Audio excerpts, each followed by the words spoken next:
قتل 48 امرأة على الأقل وقدر يهرب من العدالة تقريبا ل 20 عام. هذه ماشي مجرد هضرة، هذا اعتراف من فم واحد من أخطر السفاحين اللي عرفهم تاريخ أمريكا، واحد اللي عاش حياته كلها مقسومة على جوج مدة 20 عام. بالنهار هو الراجل المزيان، الزوج المخلص والموظف المجتهد، وبالليل كان وحش كيدور في شوارع سياتل. غاري ريدجواي أو كيف ما عرفوه الناس سفاح جرين ريفر. كيفاش قدر راجل بسيط اللي الذكاء ديالو قل من المتوسط يقتل هذا العدد الكبير ديال العيالات ويفلت من البوليس لعقدين من الزمن؟ كيفاش قدر يضحك على المحققين وعلى أجهزة كشف الكذب وحتى على الخبراء النفسانيين ديال الاف بي اي؟ اليوم غادي نغطسوا في العقل المظلم ديال غاري ريدجواي، ماشي باش نعاودوا قصه ديال الرعب، ولكن باش نفهموا كيفاش الانسان عادي يقدر يكون هو المرتكب لابشع الجرائم. القصه بدات في صيف عام 1982 في مدينه كينت بولايه واشنطن، على الجناب ديال نهر جرين ريفر. اكتشفوا واحد الجثه ديال بنت صغيره معريه كلها والحوايج ديالها ملويين مزيان على عنقها. البوليس وصلوا للبلاصه. الضحيه سميتها ويندي كوفيلد، عندها 16 عام، كانت هاربه من دارهم وكتخدم في الدعاره، والتشريح اكد سبب الوفاه الخنق، ولكن في النظر ديال البوليس ديك الساعه كانت غير جريمه قتل عاديه في منطقه معروفه بالجرائم. ولكن ما كانتش جريمه واحده، في اقل من شهر جثه اخرى، ديبرالين بونر 23 عام، تقريبا نفس البلاصه ونفس الطريقه، عريانه مخنوقه. وهنا المحققين بدا كيدخلهم الشك. الروابط بين الضحيتين كان باين، النار الاخضر، طريقه القتل، والاهم بجوج كانوا كيدوروا في واحد البلاصه اللي اصلا سمعتها خايبه، شارع سيتاك، طريق طويله حدا المطار سياتل، معروفه انه مركز ديال التجاره في الجنس. ولكن الصدمه ديال بصح كانت جايه في الطريق. من بعد 3 ايام نهار 15 غشت، واحد السيد راكب في الكاياك ديالو في النهر شاف شي حاجه غريبه تحت الماء. في البدايه حسبها غير شي مانكان ديال الحوايج، ولكن ملي قرب اكتشف انها جثه. المحقق الشاب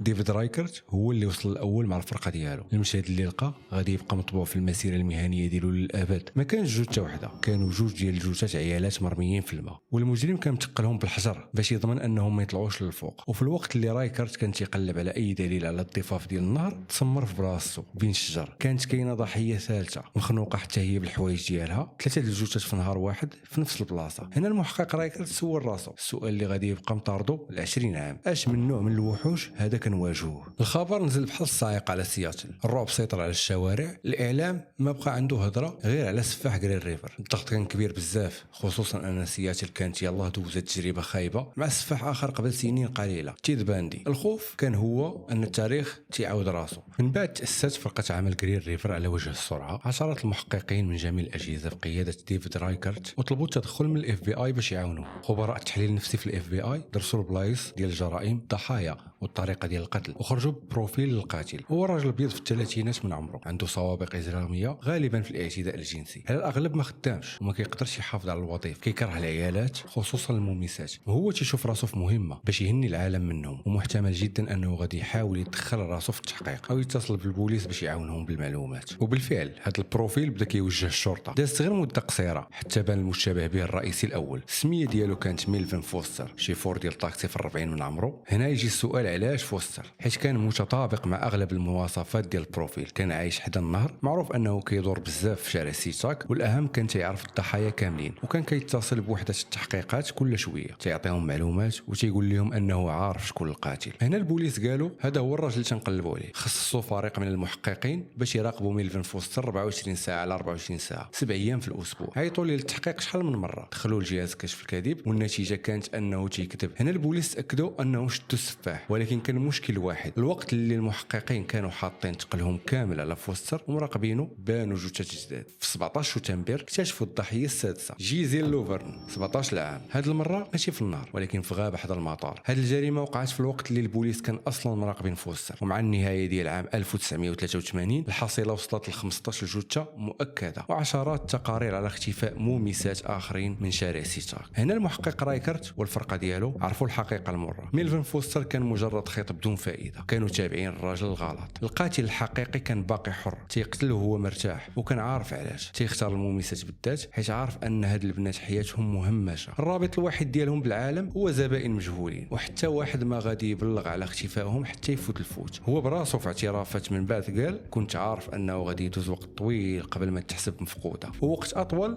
قبل ما يكتشفوا انها ماتت. ريدجواي كان كيطور في الاسلوب ديالو مع كل جريمه. في البدايه كان تيلوح الجثث في النهر، ولكن ملي شاف الجثث الاولى ويندي وديبرا طلعوا فوق الماء قرر يبدل الطريقه. هادشي اللي خلاه ولا تيتقل الجثث من بعد بالحجر باش ما يطلعوش. الغطرسه ديالو وصلت لدرجه انه في 1984 كتب رساله لجريده محليه في سياتل. الرساله كان فيها تفاصيل على جرائم ما كانش عارفها شي واحد الا البوليس والقاتل، بحال معلومه الحجره اللي لقاها البوليس مدفونه في وسط الجهاز التناسلي لجوج من الضحايا. ولكن في واحد الخطا كارثي اخر، باحث في الاف بي اي اللي كان مكلف بتحليل الادله قرر ان الرساله كذبه، وحسب ان شي واحد من داخل فرقه التحقيقات هو اللي كتبها باش يجذب الانتباه. الرساله تهملات وما كملوش في هذا الخط، والقاتل زاد جرأه. في وسط الالاف ديال الاتصالات والاسماء المشتبه بهم كان واحد الاسم تيبان وتيختفي بحال الشبح، غاري ليون ريدجواي. اول مره بان فيها هذا الاسم كانت في 1982، تم القبض عليه في شارع سيتاك بتهمه ممارسه الدعاره. كان مع موميس في الشاحنه ديالو، تهمه سهله وخرج منها. المره الثانيه كانت اخطر، 1983 واحد الشاب بلغ على اختفاء الصديقه ديالو ميري مالفر 18 عام، قال باللي شافوها اخر مره طالعه في شاحنه صغيره في شارع سيتاك. الشاب مشى تيقلب عليها ولقى ديك الشاحنه واقفه قدام واحد الدار. الشاحنه كانت قدام الدار ديال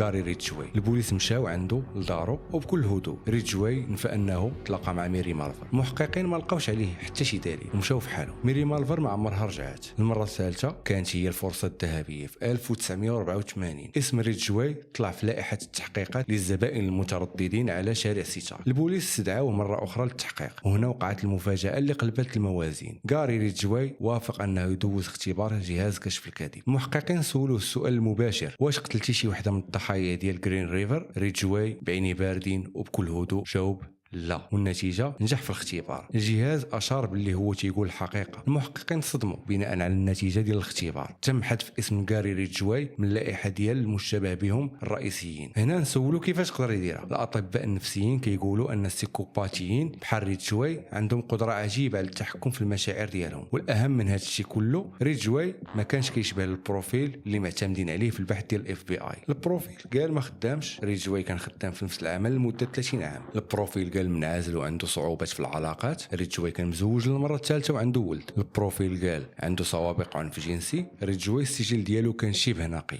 غاري ريدجواي كان عايش حياه طبيعيه وممله، كان هو الشبح المثالي، كان مخبي قدام عينين كل شيء. مع نهايه الثمانينيات جرائم وقفات، او على الاقل اكتشاف الجثث وقف. فرقه العمل الضخمه تم التقليص ديالها، المحققين رجعوا لاعمالهم الاصليه. القضيه تحولت رسميا لقضيه بارده. في التسعينات ما بقى مكلف بالملف الا محقق واحد بدوام كامل، توم جينسون. اما ديفيد رايكرت المحقق الشاب اللي اكتشف الجثه الاولى ولا هو العمده ديال مقاطعه الملك، ولكن ملف جرين ريفر بقى هو الهاجس ديالو. رايكرت وجينسون كانوا عارفين ان عندهم دليل ولكن ما قادرينش يستعملوه. شنو هو الدليل؟ عينات ديال السائل المنوي اللي تلقات على 3 من الضحايا الاوائل: مارشا تشابمان، اوبل ميلز وكارول كريستنسن. في الثمانينيات التكنولوجيا ديال الحمض النووي دي ان اي كانت عاد في البدايه ديالها. ما كانش ممكن يستخلصوا بروفايل كامل من عينات قديمه ومتحلله. كل اللي قدروا يديروه هو انهم يحافظوا على ديك العينات في الثلاجه ويتفقوا على حاجه واحده: غادي نتسناو العلم. ما كانش عندهم حل اخر من غير انهم يتسناو. ودازت الوقت، دازت 10 سنين او 15 عام حتى وصلنا لعام 2001. التكنولوجيا اخيرا وصلت لتقنيه جديده ديال الدي ان اي اللي كتسمى اس تي ار، ولات قادره تبني بروفايل جيني كامل من اصغر الاثار. رايكارت وجينسون عطاو الضوء الخضر، والعالمه الجنائيه بيفرلي هامك خدات العينات الثمينه من الثلاجه ونجحات وقدرت تستخلص بروفايل الدي ان اي كامل للقاتل من 3 ضحايا مختلفين. الخطوه الجايه كانت واضحه، خاصهم يقارنوا هذا البروفيل مع عينات المشتبه بهم، وبداو باللائحه القديمه. واحد من الاسماء الاولى واللي متردده في ديك اللائحه كان الاسم اللي خداو منه عينه ديال اللعاب في 1987: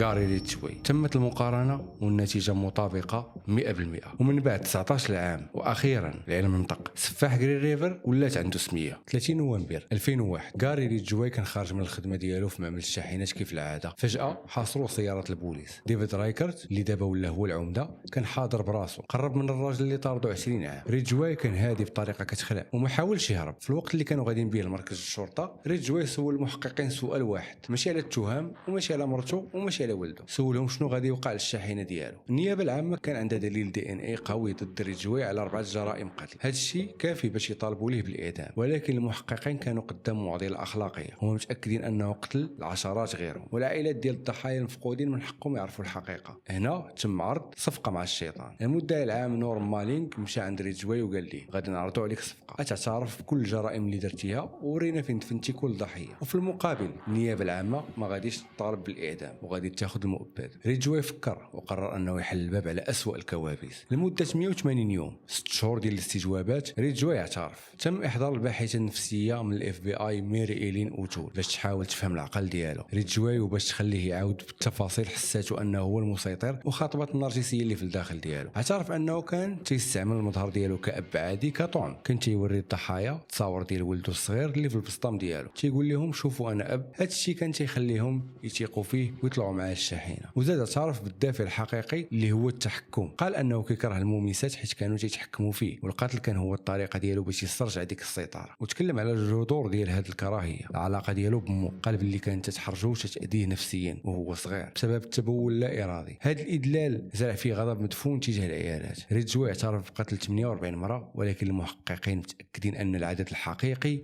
كيفوت 60 أو حتى 70. 18 دجنبر 2003 في واحد من أكثر اللحظات المؤثرة في تاريخ القضاء الأمريكي، غاري ريدجواي وقف في المحكمة. القاضي قال الحكم 48 حكم بالسجن مدى الحياة بلا حتى شي إمكانية للإفراج المشروط. ولكن قبل الحكم المحكمة أعطت الكلمة للأهالي الضحايا والساعات، الرجال والعيالات اللي تقتلت لهم بناتهم وخواتاتهم وجهوا كلامهم للقاتل. اللحظة الأكثر غرابة كانت ملي واحد من الآباء راجل كبير في العمر قال لريدجواي أنت قتلتي بنتي، ولكن الدين ديالي تيعلمني أنني نسامحك. أنا مسامحك. هنا غاري ريدجواي السفاح اللي كان بلا مشاعر وما تحرك فيه والو طول هذه المده نهار وبدا تيبكي. قضيه سفاح غري ريفر هي قصه مأساويه وتضارب الفشل والنجاح. فشل التحليل النفسي اللي خلى البوليس يطارد المشتبه به الغلط وخلى المتهم الرئيسي بعيد عن الشبهات، وفشل جهاز كشف الكذب اللي عطى للقاتل الضوء الاخضر باش يكمل، وفشل المجتمع اللي همش الضحايا لدرجه ان الاختفاء ديالهم ما كانش كيهم حتى شي واحد. ولكن ايضا قصه ديال النجاح، نجاح المحققين بحال رايكرت وجينسن اللي عمرهم فقدوا الامل لمده 20 عام، ونجاح العلم اللي خلى من ديك العينات الصغيره الصامته ديال DNA اللي بقات في الثلاجه لمده سنوات تورينا القاتل الحقيقي، واللي بلا بها وبلا ايمان المحققين بتطور العلم كان ممكن غاري ريدجواي يموت وهو حر، والسير ديال عشرات الضحايا مدفون معه. العبره الاكبر من القصه ديال غاري ريدجواي هي ان الوحش الحقيقي ماشي ديما تيكون عنده الانياب والمخالب، واحيانا تيكون هو داك الشخص العادي بزاف اللي حتى واحد ما كيعطيه قيمه. سلام.